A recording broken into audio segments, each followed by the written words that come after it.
সুভাষ বলছি, তোমাদের চিরপরিচিত নেতাজি সুভাষচন্দ্র বোস। আমি কথা বলছি ইতিহাসের ছেঁড়া পাতা থেকে। আমি কথা বলছি ভারতবর্ষের বিপ্লবী মানুষের চেতনা থেকে। আমি কথা বলছি তোমাদের আত্মবিস্মৃতির অন্তরাল থেকে। আমি কথা বলছি শোকার্ত মানুষের হৃদয় কারা থেকে। আমি তোমাদের বিবেক বলছি হারানো মনুষ্যত্বের হাহাকার থেকে। স্বাধীনতা প্রাপ্তির ৭২ বছর পর তোমাদের কাছে ফিরে এলাম কয়েকটা প্রশ্ন নিয়ে। বলো তোমরা, ওরা কারা? যারা অহিংসার আড়ালে দেশকে বিভাজিত করলো, ধর্মের ভিত্তিতে ভারত ভূমিকে টুকরো টুকরো করলো, গণতন্ত্রের নামে রাজতন্ত্র কায়েম করলো, নিরপেক্ষতার নামে সাম্প্রদায়িকতার বিষবৃক্ষ রোপণ করলো, উন্নত উর্বর ভারত ভূমিকে মুমূর্ষু মৃতপ্রায় বন্ধ্যাভূমিতে পরিণত করলো। বলতো, ৭০ স্বাধীনতার পর কেন আজও শুনতে হয় নিরন্ন বুভুক্ষ মানুষের হাহাকার? কেন শুনতে পায় অসহায় না বিচার পাওয়া ধর্ষিতা নারীর আর্তনাদ?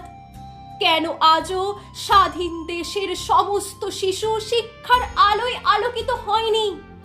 কেন লক্ষ লক্ষ শিক্ষিত যুবক আজও বৃত্তিহীন, বেকার? আমি একদিন তোমাদের বলেছিলাম, give me blood, I shall give you freedom. রক্ত দাও, স্বাধীনতা নাও। কিন্তু আজ এই কোন ভারতবর্ষকে দেখছি, যেখানে চারিপাশে হিংসার প্রতিবেশ আর মৌলবাদের দানবীয় আস্ফালন? এ কোন ভারতবর্ষ? এ কি বিবেকানন্দের ভারত, বিদ্যাসাগরের ভারত? এই কি বঙ্কিমচন্দ্রের ভারত? এই কি রবীন্দ্রনাথের সাধের ভারতবর্ষ? এ কোন অজানা ভারত? এই জন্যই কি বিপ্লবীরা করেছিল প্রাণদান? এই জন্যই কি তারা গিয়েছিল দ্বীপান্তরে, দেশান্তরে? এই জন্যই কি তারা মায়ের জন্য বলি প্রদত্ত হয়েছিল?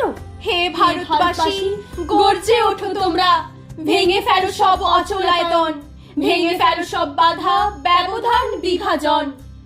তাকিয়ে দেখো তোমাদের ভারত মাতা কিভাবে কাঁদছে, কিভাবে তার চক্ষু দুটি অশ্রু সজল হয়ে উঠেছে। মায়ের চোখের জল দুহাতে মুছিয়ে দাও। ফিরিয়ে আনো সেই সোনালী ভারতবর্ষকে, সেই রবীন্দ্র নজরুলের ভারত আত্মাকে। যেদিন আমরা আবার একসাথে, এক সুরে, এক প্রাণে গাইব, বলো বলো বলো সবে, শত বীণা বেণু রবে, ভারত আবার জগৎ সভায় শ্রেষ্ঠ আসন লবে। আমি সুভাষ বলছি, তোমাদের স্বাধীনতার দূত নেতাজি সুভাষচন্দ্র বোস।